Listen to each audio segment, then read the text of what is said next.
Welcome to Lightland. This is the final chapter of the book by H.L. McCutcheon, Chapter 14, Everything I Know. When Mr. Cook and Miss D'Avignon finally woke, Lottie and Louis' days had gone by. It wasn't until Saturday morning that Louis had appeared, sound asleep with his face buried under a pillow on the living room sofa. Worried, Eldon searched the house for Lottie.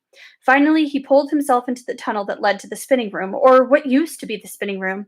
The ceiling, floor, and walls had melted and burned and cooled again into a dark glassy surface, like the inside of a seashell. And there in the center was Lottie, asleep, banged up, dirty, her arm tied in a yellow sling. But she was home. Tucked under her good arm was the story box.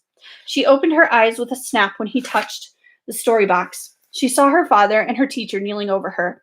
The first word out of her mouth was, "Louis?"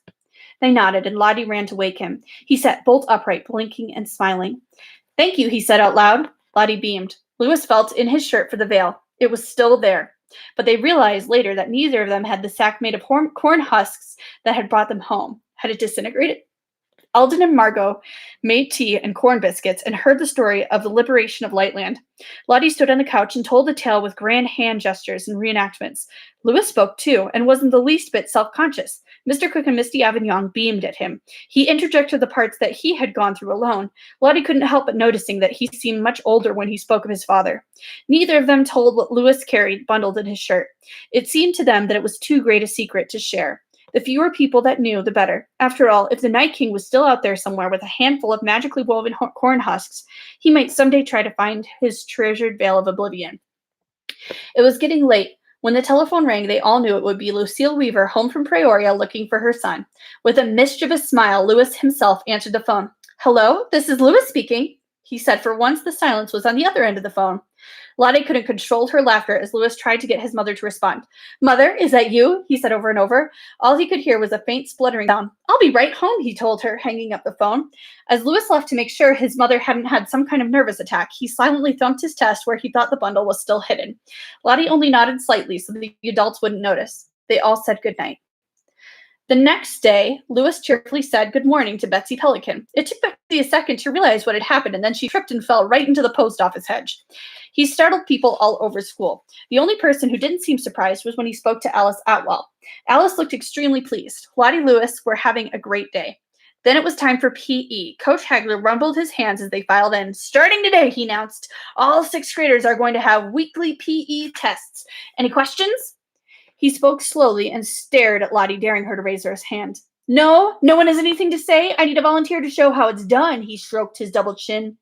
"Oh, I don't know. How about Lottie Cook?" The coach walked into his office door where he had mounted a chin-up bar. He blew his whistle. 30 chin-ups, the class murmured. "You don't want to fail, do you?" Coach Hagler turned his back to the demonstrate. He was strong. He did 30 in no time. He did 10 more with just his right arm. "Nobody has any questions? Nobody has anything to say? So I have something to say." It was a voice Coach Hagler had never heard before. "Yeah," he growled, finishing his chin-ups and turning around. "Yeah, who has something to say to me?" "I do."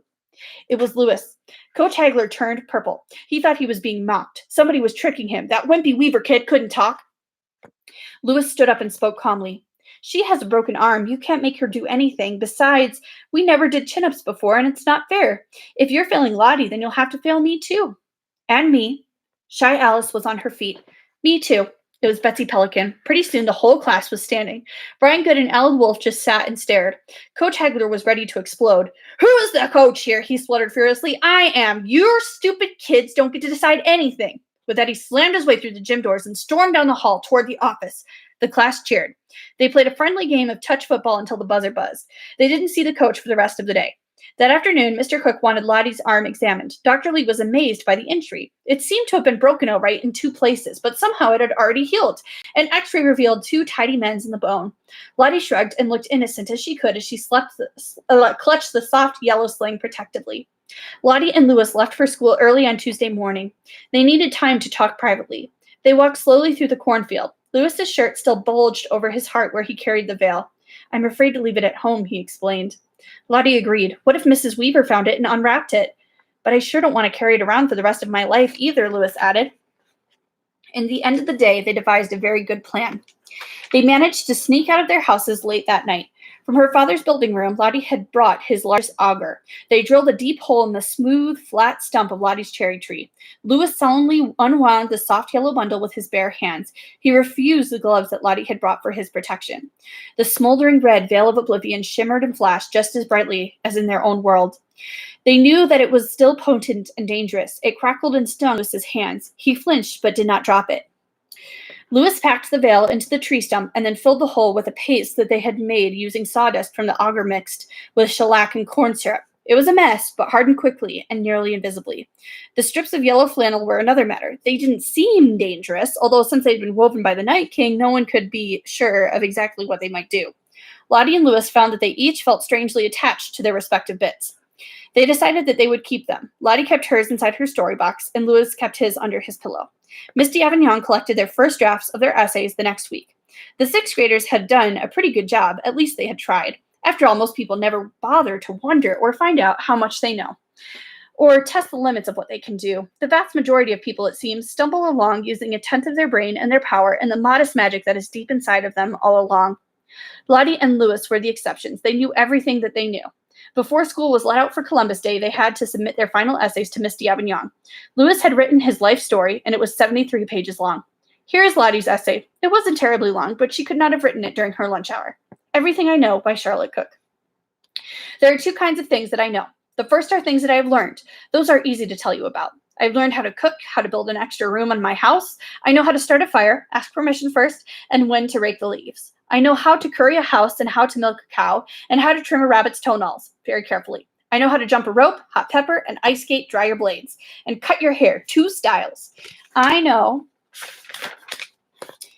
how to whistle every song I've ever heard. I know all the verses to Amazing Grace. I know how to make a wreath out of grapevines, and I know how to get a scrape to stop bleeding with moss.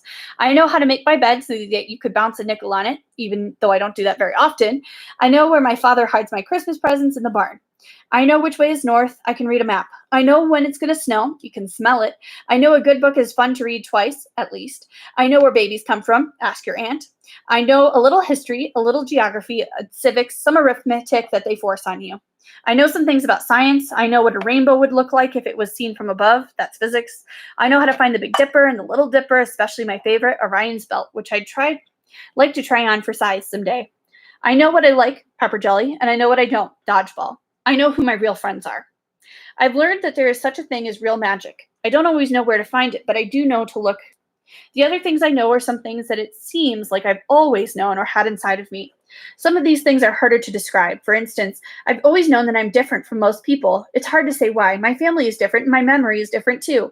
People have looked at me funny my entire life, sometimes sad, sometimes curious. They say stuff about my mother like, "Wouldn't your mother be proud?" Or else, "Now what would your mother say?" I've always shrugged. Those kinds of questions were things I just didn't know how to answer, but now I do. I found out recently what I should have known my whole life. I found out that I am carrying my mother around inside of me. She is right here, right along with my other memories, memories that run deep. Deeper than one lifetime or two, deeper than time if you let it.